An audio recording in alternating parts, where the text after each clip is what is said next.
All right, everybody, come on in. Let me get started over here. Sorry to keep you all waiting. All right, I think we're good to go. Let me stop the music. Don't stop, please don't stop the music. All right, everybody. Thank you all so much for being here. Welcome back. We are wrapping up our Blavk History Month series. Keli will be joining us very shortly. So I'll take the time to introduce myself, do a few announcements. If you all have questions, feel free to ask. For anybody new here, hi, I am Maggie, your substitute teacher. You may know me from my cooking channel. I make food and femininity content, and I'm all about helping feminine women like you all attract and keep the masculine man of your dreams, like I did. So what we've been doing during this Blavk History Month here in the US is I've been sharing with the class other women that I admire in this space, whether it's femininity, whether it's elegance, whether it's etiquette. And I'm so excited. I know schedules are crazy because everyone is busy, but Keli Pitts, who is the Femininity Doctor, will be coming back to talk to us about the difference between feminism and femininity, because they probably couldn't be more different. Hello, Mona. Thank you all so much for being here. So I'll take attendance and then I'll just vamp for time until Keli is able to join us. And if you all have questions, feel free to ask me. We haven't done an Ask Me Anything in a long time because I've got so much going on. Hello, I am Zane on Instagram. Hello, Fancy Knickers on Instagram. Levi Desi and PhD Marv. Thank you all so much for being here. And then on TikTok, I see Terry M, Trisha, Lorraine, Rakita, Rita, Linda, user Simply Tweet, Debbie, Sharon, Misrak, Jax, Sharon. Maybe I mispronounced that. I'm so sorry. User Pam, another user Lois. Oh my gosh, y'all are coming in hot. Tux, Michelle, George, Jackie, user Charlie, George, Mark, Tia, Kippy, Silver, IBH, and Gigi. Okay, so let me do a few announcements just to let you all know what has been going on as you all come in. Thank you all so much for being here, whether you're watching live or you're watching the replay. Okay, so forgive me. So in this Blavk History Month, I have had several collabs, and I'm so grateful that I've been able to share with you all. So today we're going to have Keli Pitts, the Femininity Doctor. Today is Leap Day. Thank you so much for celebrating with us. We also had Coach Alice out of Kenya. Not sure if you all were able to catch her. Let me see if I can pull up some of the pictures so you all can see. All of this is on my YouTube channel. You can catch me. I am Maggie, the substitute teacher, on Facebook, YouTube, Twitch, Twitter, TikTok, as many places as I can. So we had Coach Alice, who is an etiquette teacher out of Kenya, and she came to share with us assertive femininity. And that one was new for me because, you know, a lot of times femininity has the notion that you have to be less than, or you have to be a lesser version of yourself. So Coach Alice's audience is for mainly executive women who need to be assertive to get the job done, and that's totally fine, but still want to maintain their femininity. So I've clipped that up, plus the whole live stream is available on my YouTube. And then we also had, let's see, we had Coach Alice, then we had Woman of Elegance. How can I forget? Vivian came with us. Vivian is out of the UK. You all know I'm a huge fan of her. She also has a YouTube channel, and Vivian was so gracious to allow us back in November. We did a whole series on her book. She actually has another one coming out. So as soon as it's available, I will get a copy and share the link with you all. But yeah, so this was Vivian. She was out of London, and we talked about elegance. Elegance is, in my opinion, becoming a lost art, but I think it can really, really help us in such a modern, fast-paced society that we live in. What are y'all saying here? Sinji says, just saw your pop-up, so we'll give respect to the Queen, Maggie. Oh, you are too kind, sir. He says, I'll try to catch you later. Still trimming down my social media attention. It's great being off the net. Keep going strong, Maggie. That is so true. And thank you, Sinji, such a supporter, and I appreciate the kind words. And ladies, part of being on your feminine journey means that you need to have a self-care routine. There she is, a self-care routine. And part of that self-care routine means really watching everything that you intake. And yes, that can be food and alcohol and other things, but social media is a big part of that. So Keli, I see you in the back. If you are ready, you can either give me a thumbs up or put something in the private chat. And then the last collab that I had with you all that I want to remind you all with, I went to an event in New York, and my stylist, Paper Doll Factory, you all know Rhea, she got me all dolled up. You all know that style is a struggle. I have things that I'm good at, and I have things that I am not so good at. So she helped me get it together, and you all were huge fans. So I brought Rhea in for another collab so you all could learn how to get in style for events. That is helpful any time of year. So those are the collabs that I have done so far, but I am so excited, and I'm not going to waste any more time because I see Keli in the back, and we are going to begin. Let's see here. Thank you everyone for being here from Ghana. Okay, so without further ado, I would like to welcome back to the class none other than Keli Pitts, the Femininity Doctor. Hi, Keli. Hello, Margaret, or Maggie, the substitute teacher. How are you?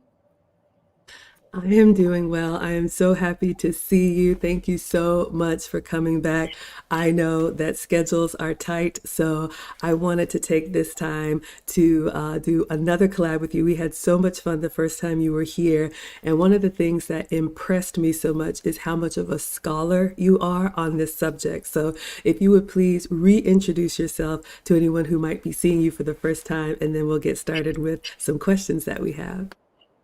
Okay, absolutely. Well, my name is Keli Pitts, like Margaret said.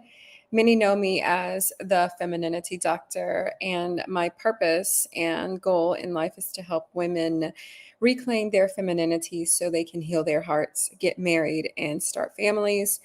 And I do that in two ways. And the first part of my business is self-help, where I talk to women about how I reclaimed my femininity and the journey I'm on to marriage and the things that God is giving me, to, not just for myself, but also for them.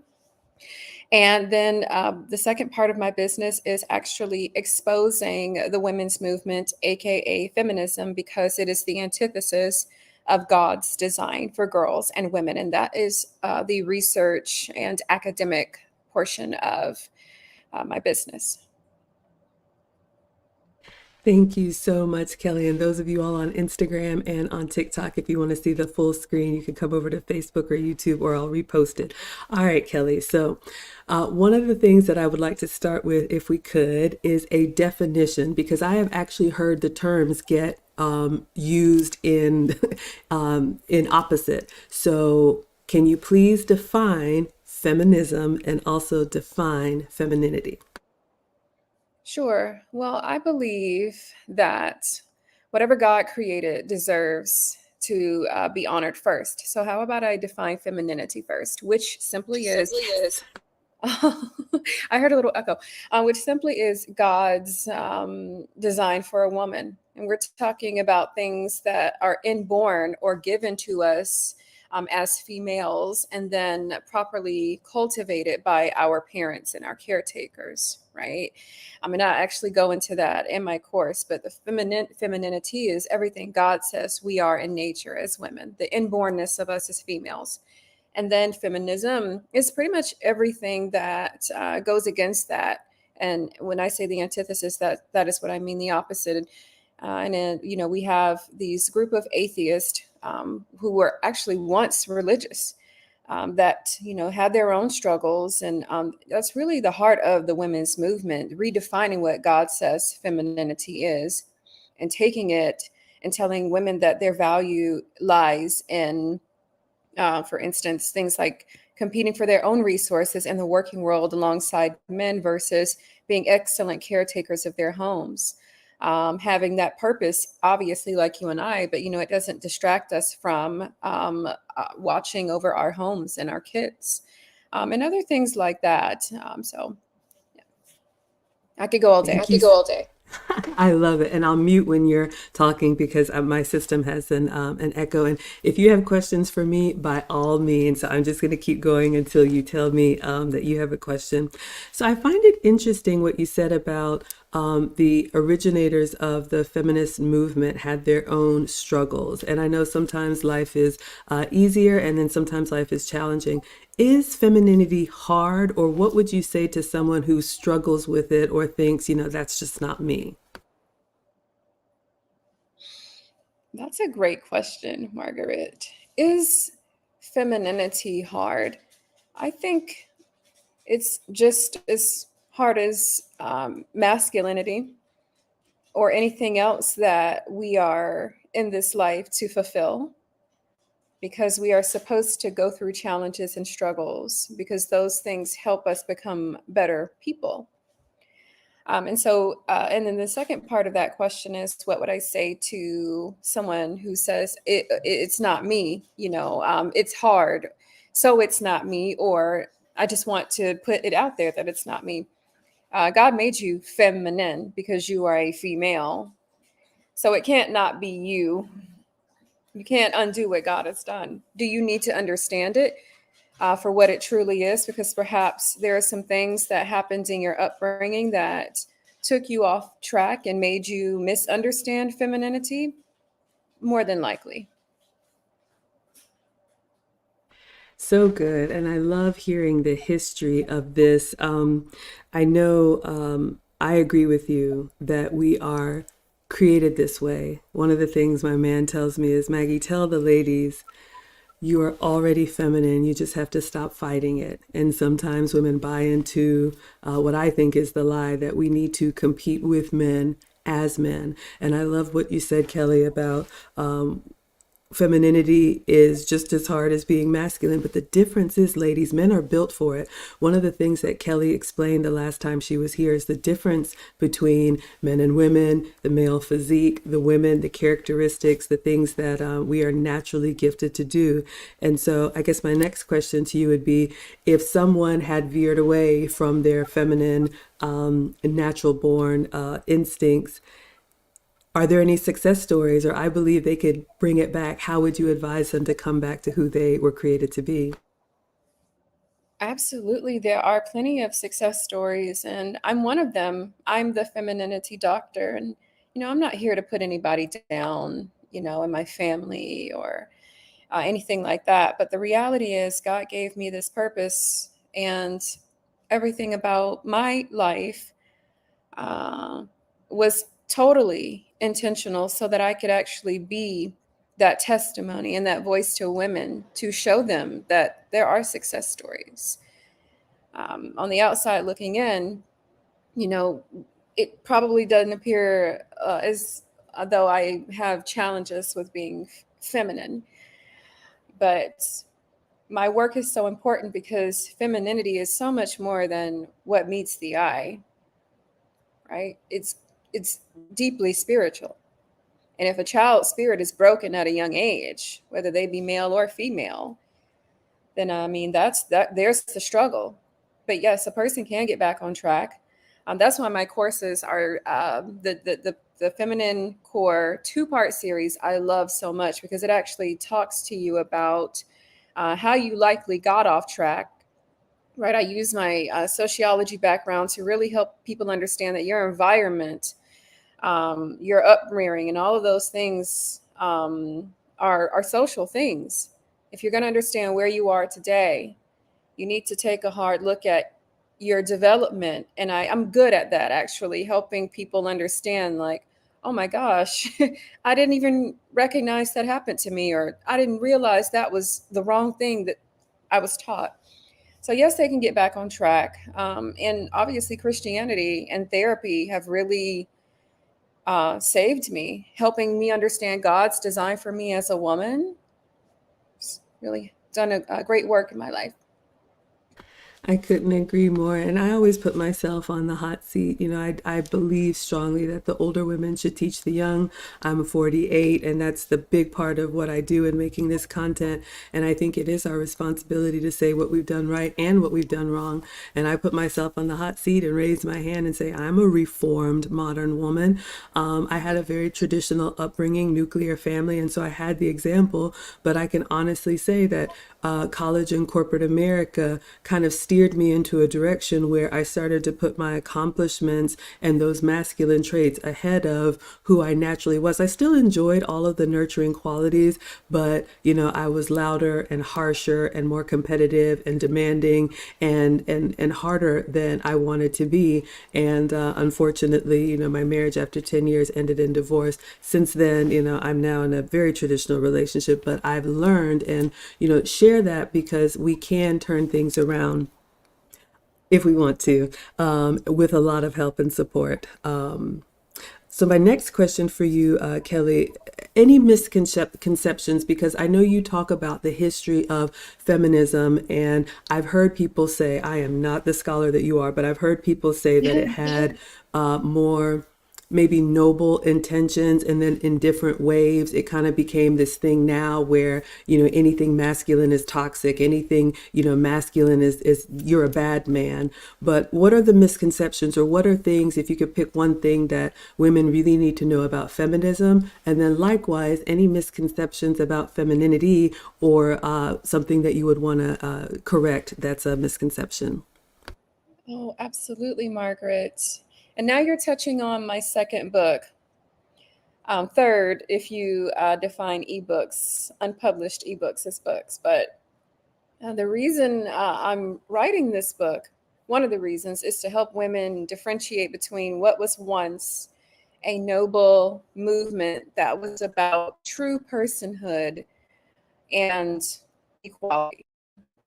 That was first wave feminism, which was launched at Seneca Falls in 1848. Right, women had real challenges, that were life threatening and all of these other things. And I actually looked at some of those documents. I mean, there was a time where your husband could spank you and chastise you and do other things. So they had real needs, and I'm going to be laying that out. Oh, Margaret, was that a but anyway, imagine being in under the authority of a truly hateful man, or an alcoholic or an abuser, and you are his property. So again, first wave feminism was truly necessary, but now we're looking at a movement that hasn't been about that in over 5 decades. And women decided that they wanted to be equal to men. I know so many people talk about the ERA, the Equal Rights Amendment, which is still not constitutional, even though it's been ratified in 38 states, right?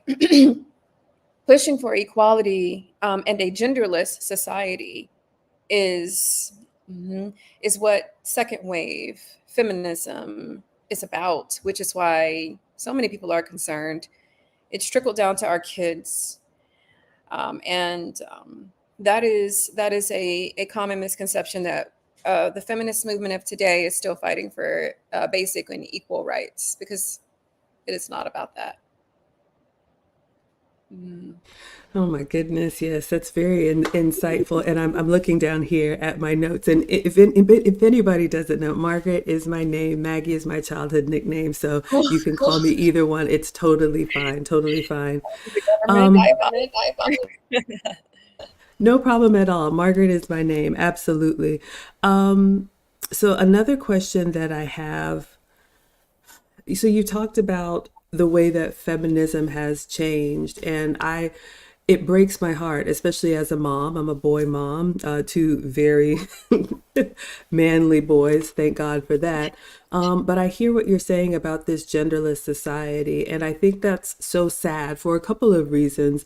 One, I've always said I don't believe that we are equal. I think we are equally valued, but I believe that we are very different, and our differences are beautiful. And one of the things, forgive me, I'm getting over a cold. One of the things that one of my other interviewees said, Coach Alice out of Kenya, is when women try to be men or take on those masculine traits, you miss out on the joy of being a woman. And that's one thing that's near and dear to my heart. You know, I've said I love being a woman, and, you know, we talked about there's not different types of feminism, but the way that I express it in nurturing, in being loving, in being soft, it actually makes me happy. And I think that if women would allow themselves to express their femininity, it would be easier for them because we weren't built to be masculine. So when you're trying to put on that armor that's not yours, it isn't going to fit right or sit right.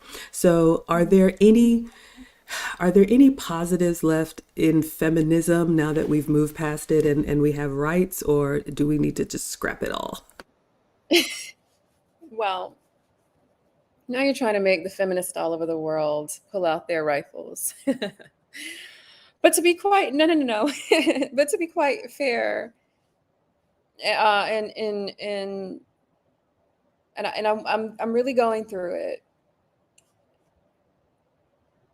I want to agree with feminist, pro family feminist, who I really admire, like the Phyllis Schlafly's, those great leaders who call out the Betty Friedan's, by saying, what rights do men have today that women don't have themselves? And I remember watching that interview, and she really could not name one. And this was in the like 70s or 80s. So now we're in a 2024, and we have officially become a society that's feminine driven and does lean towards women. Uh, Younger women are making more money than men. The majority of homeowners are single women, or more single women own homes than single men. So, I mean, you know, we really don't have a need for this movement. But, you know, does it serve its purpose of breaking down the family, which makes especially women more profitable and children more vulnerable? Uh, I, that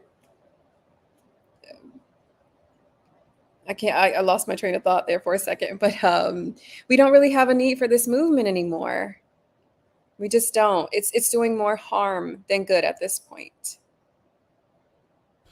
Yes, and I don't want anybody to pull out their guns. I want to have, you know, a conversation, just, you know, women speaking to each other. And, you know, I always say, you know, just an older woman's perspective. I work in tech, so I don't have any of this sociology background. I see Sinji and others. Some of you all are a lot more philosophical than I am. So I generally genuinely ask to understand, because as a boy mom, you know, I think about their future wives and I look at what's out here, and yes, we have so many accomplishments, and I am not going to knock that. You know, I have degrees upon degrees, I'm a homeowner, you know, big jobs and all of these responsibilities, and I'm grateful that I have that opportunity. But, you know, or however, comma, women, I believe, have more debt now. We have so many women are drinking. I think you mentioned this on, you know, psychological medication. Just so many. It's a double-edged sword. So I just believe in balance. I don't think we should swing, you know, too far in either direction. But the next question I was going to ask you, you talked a little bit about this, because women do have all of these accomplishments now, and that's great. When we talk about work, or you know, in the professional world, we know that feminism kind of started to make sure that we have these professional opportunities, but how can femininity be a benefit at work for women or in their professional lives? Well, I believe in everything you do, you need wisdom and discernment, right? I mean, for example, yes, I mean, at work or your career, you've got instruction manuals, teams, and all these other great things that make you successful. But for example, when you honor who you are as a woman and you are in alignment, well, that takes your wisdom and discernment, which only helps your decision making and your ability to solve problems go to the next level. And what could that do for your image and your respect and your trust? So that's one of the benefits of honoring who you are as a feminine woman. Also, I know that you're a Christian, correct? Okay. One of the things I Yes, ma'am. about the about the word is it tells us as women in Peter that we are to have gentle and quiet spirits, which is so precious to God.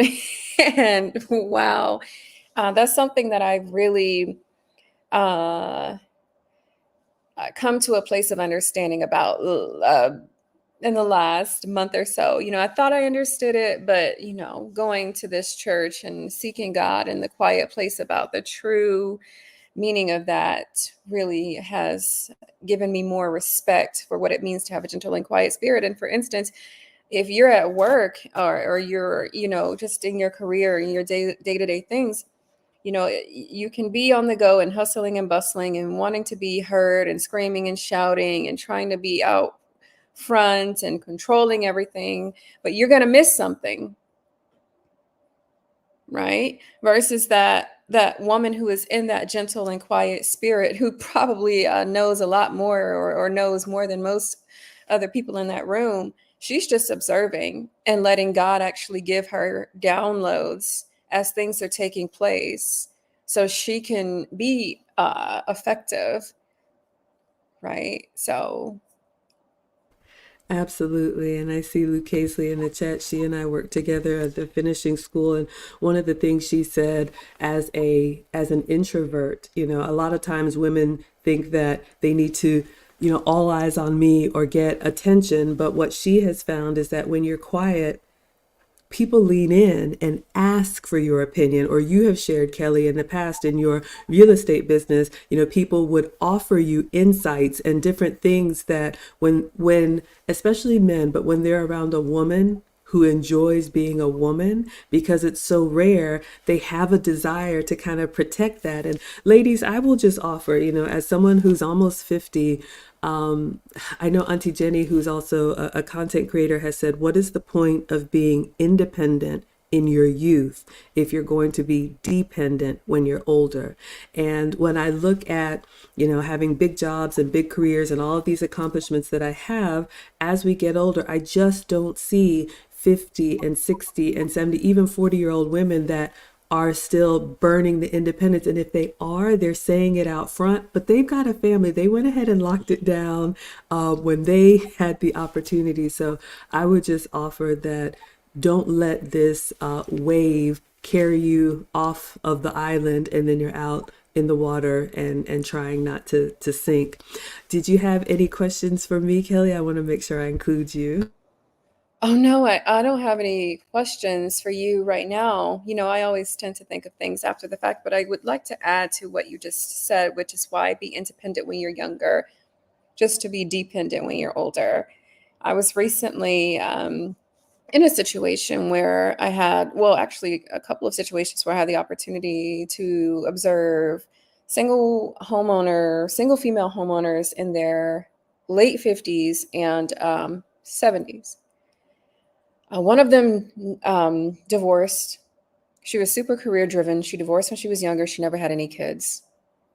To see the way she is um, nearing the end of her life, and not to push her on into the grave, but 70s, was truly heartbreaking. She's alone, right? Divorced, didn't want to do that. I could tell that her career, though, all of her accolades are on the wall, trophies, plaques from all these companies and these organizations, and speaks poorly of faith, speaks poorly of men, and I could tell what her priorities were just by listening. In the other situation, the woman is in her late 50s, also divorced, super career driven, mountain of debt, not judging anybody for that, single parent, speaks poorly of men. I have an opportunity to observe even these feminists who might not label themselves as feminists in their late 50s and 60s and 70s, and it is sad. It's not the path to take. They were burning the fuel when they were in their 20s and 30s, but that candle does go out. Oh my goodness, that is so true. You can burn the fuel, you can burn the candle, you can burn your bras, but one of the things we are all going to do is age. And I booked a session with the late great Kevin Samuels when he was with us, and I remember one of the questions he used to ask on his channel is, "What do you want life to look like when you're 40, 50, and 60?" And oftentimes the women kind of just drew a blank because they hadn't thought about it. And that's one of the things that I feel is a calling for me, because I remember young Maggie, being 20, 25, headstrong. You couldn't tell me anything. Now, luckily, I had the example. And so I did marry young and had two children. And, they actually live with my ex-husband now because they're teenagers, and we co-parent really well. But I think one of the things that older women can do, we all have life experience, but I think we need to be honest about it. I think there's so much of that pride, which is also very masculine, is kind of like, no, I didn't do anything wrong, I would do it all over again, when you're crying yourself to sleep at night. And I love what you said about all of those accolades and all of those trophies. And I'm a gold star girl. I want the certificate. I want to, come down for the celebration.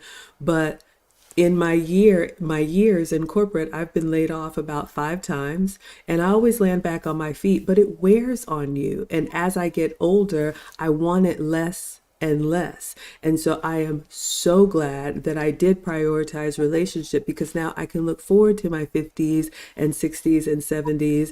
And I want to be that, older woman surrounded by the kids and the grandkids and having everybody over for the holidays. And that to me is the future that I want. So I'm working now to make sure I put things in place that, I'll hopefully be able to remarry again once the kids are all up and out.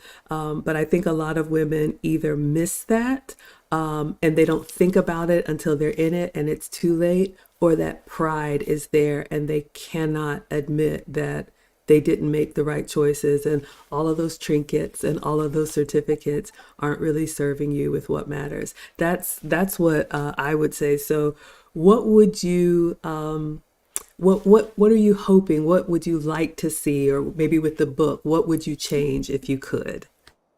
That always makes me smile and sit up a little bit straighter. Did I say straighter? Straighter a word? When you start writing, you forget about the most basic words, like a straighter a word.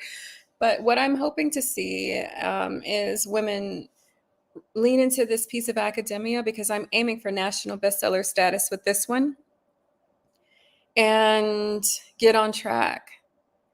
They need to know the truth about what feminism is, and the fate that awaits them if they follow this movement.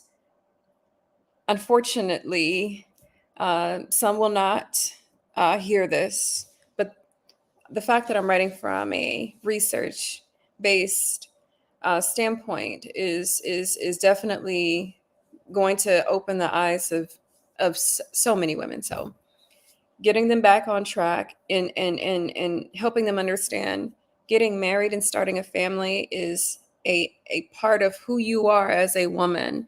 This is what we mean when we say femininity, as in God's design for you. It is inborn. You will never do away with that desire because he put it there. You can't outrun that.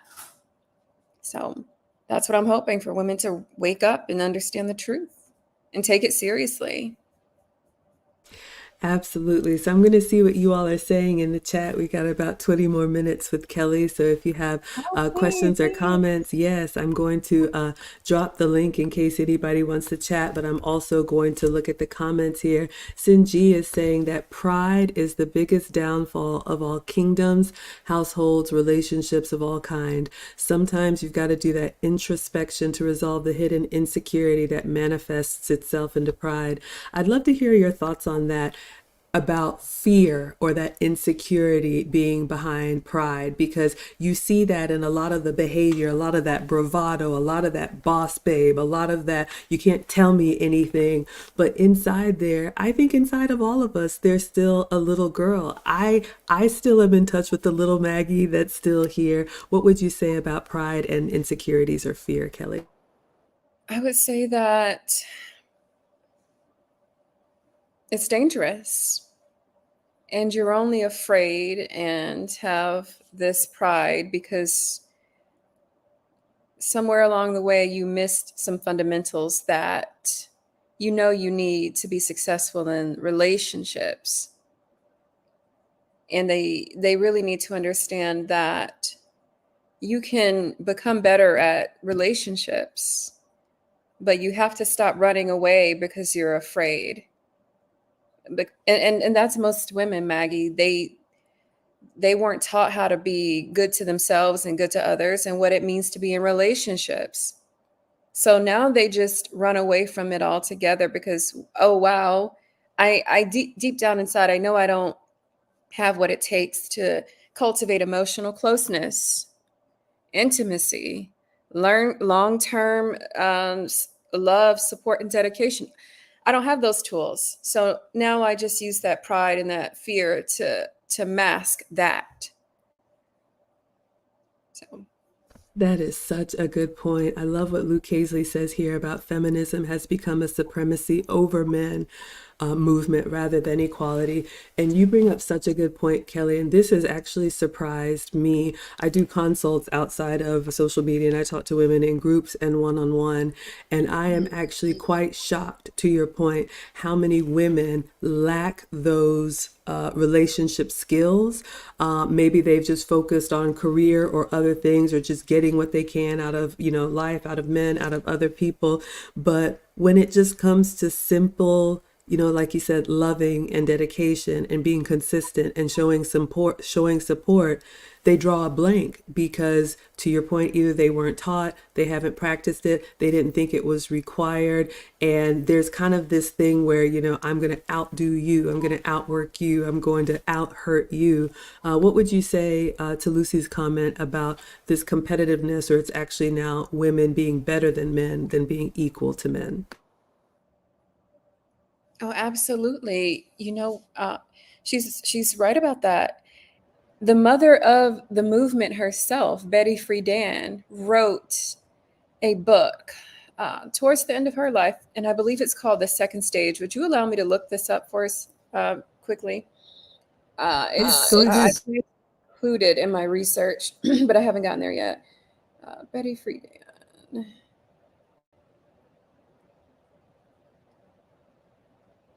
Okay. So yes, Betty Friedan wrote. She launched the '60s women's movement, which is what we are experiencing today with her book. My goodness, I'm drawing a blank. The Feminine Mystique. Everybody knows that book, The Feminine Mystique. This is what put Betty Friedan on the map. She is the face of second wave, aka '60s feminism. That's her, right? She admits that the movement became about something other than what it was supposed to be about.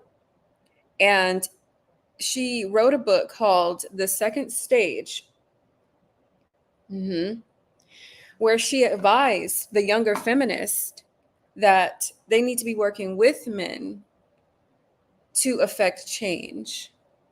And she was watching this movement that she birthed become this man hating movement. A lot of people do not know about this book, The Second Stage. Can you see that? Betty Friedan. And if the feminine, and in a way, her first book, The Feminine Mystique, where she's talking about being a housewife is not fulfilling. She called the American suburbs concentration camps. Well, now that serves the this breakdown of the family agenda. So that got all this attention, right? Apparently, it sold millions of copies. It launched feminism. So, I mean, think about how powerful that book must have been. Some people say she fabricated the numbers. Whatever the case is, why didn't this book get that same amount of attention now that she's telling women and people, hey, we didn't mean for this thing to go off the tracks. I never told you to hate men and get rid of the beast, and this is dangerous. You all are really about to do yourselves a disservice. So whoever pointed that out, she's in agreement with the mother of the movement herself.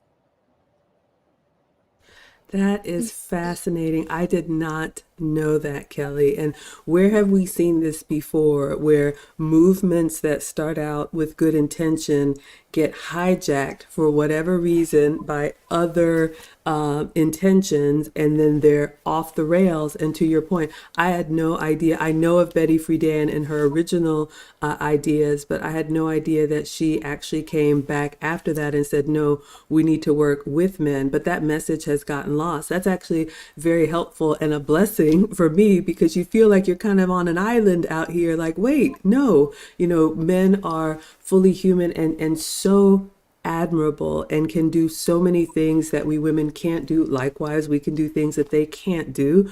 But it was designed that way. It was by design. And I will always say, I think that's the best version of ourselves.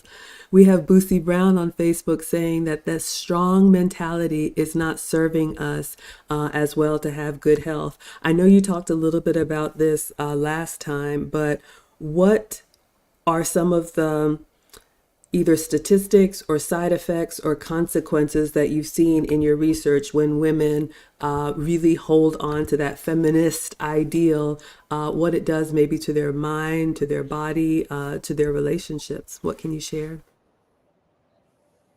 When women hold on to this feminist mindset,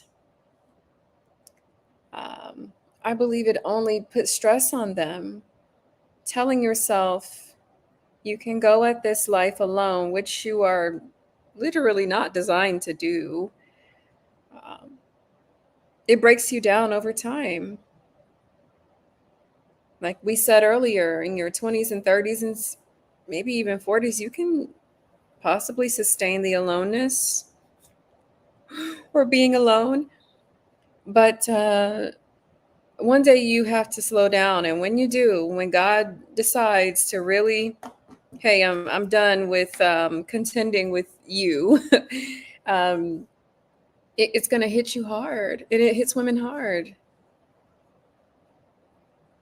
That is so true. And this is probably one of the most heartbreaking things for me to see as we age. I'm, like I said, almost 50. I'll be having my 25-year college reunion, just had my 30-year high school reunion. And as I watch women who haven't prioritized relationship, we're all going to age, and we're going to age out of certain things. I think we'll eventually age out of the dating market. I think we'll eventually age out of the professional market. It just gets harder as we get older, and you do want that support system. But what we can't do, ladies, is we can't shortcut. You can't have it your way and do your own thing for decades. And then once you get to my age, say, okay, I'm ready to hang that up and jump to the front of the line. No one's going to trust that. So iceberg right ahead, heed the warning. And I love what you said about it breaks our bodies down. This is another reason why I don't believe in this genderless society. Physically, we are different. And one of the things that Kevin Samuels used to say was pressure is built for shoulders and not hips, Me meaning too. that, yes, I know I take on stress. I actually feel it. My stomach gets tight. Like I have a physiological response to stress in my life. And men are built for that, and they're built for the long haul. Speaking of the men, Lucy had another comment here. She said, If it wasn't for the men supporting the movement, feminism would have never been a thing. So I'll ask you one more question and then we'll wrap up with what you've got coming up, Keli. Usually I talk older women to younger women. I have so much respect for men. I could never say, men need to or should do anything.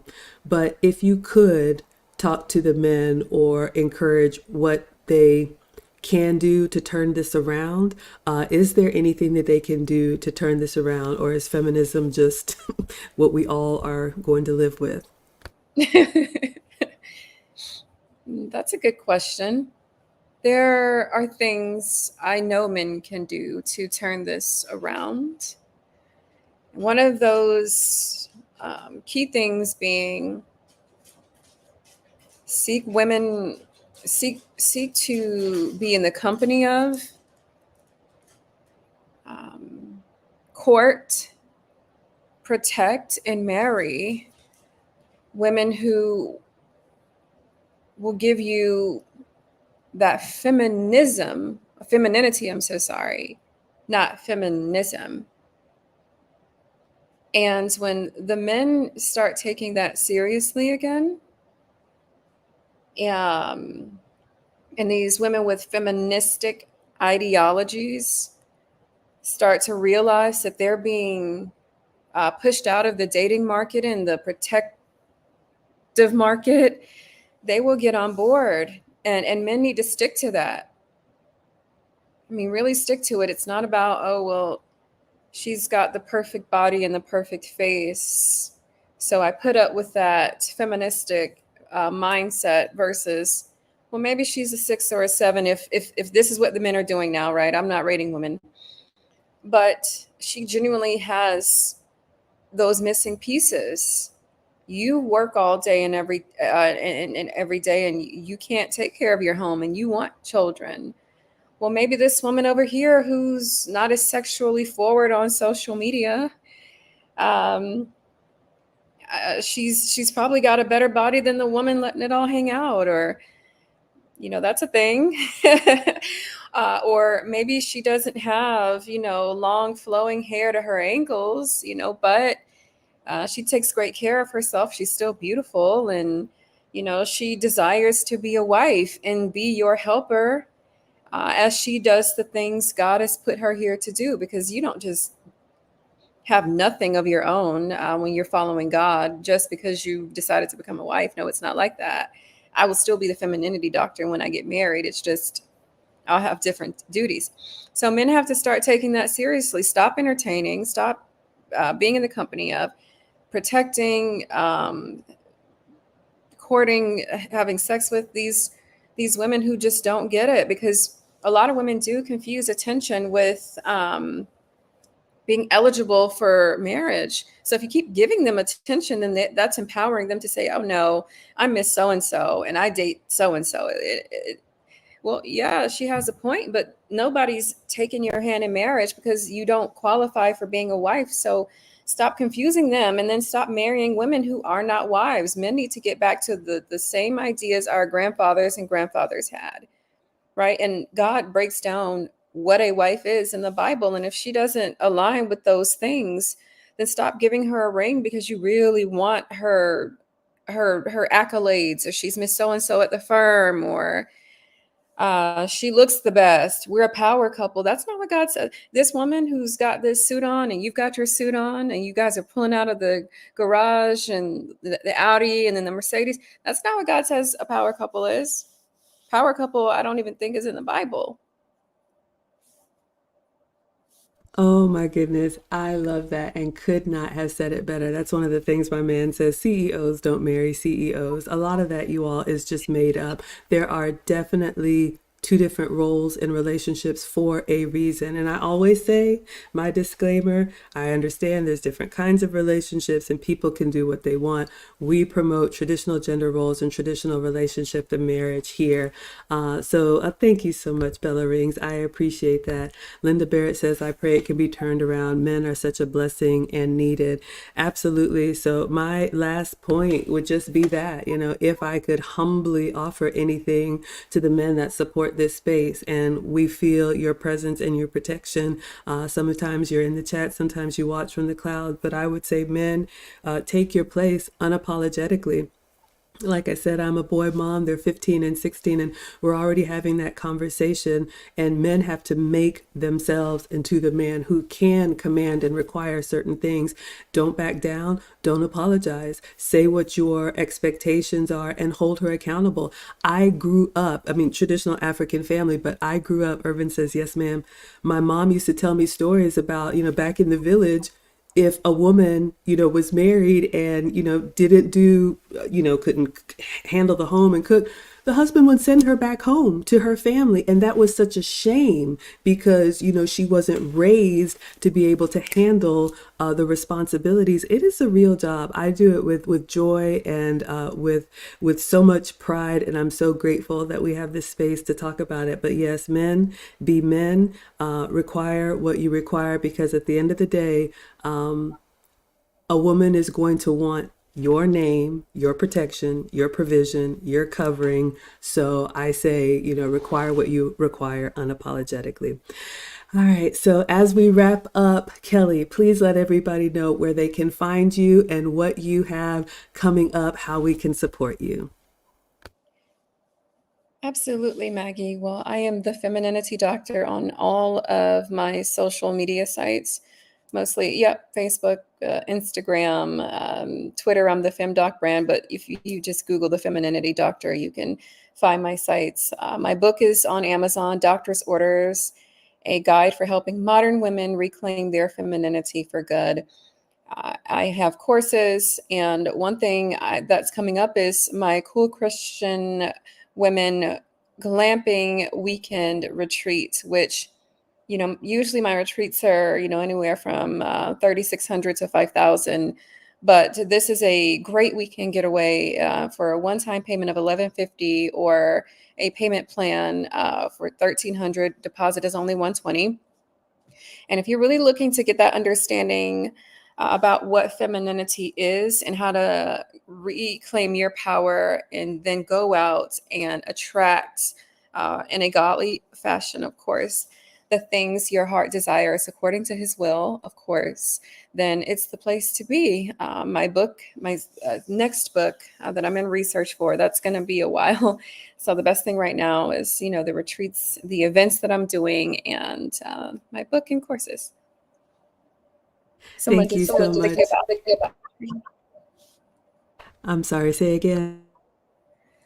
Oh, I was looking at the comments. Someone said something about my link tree.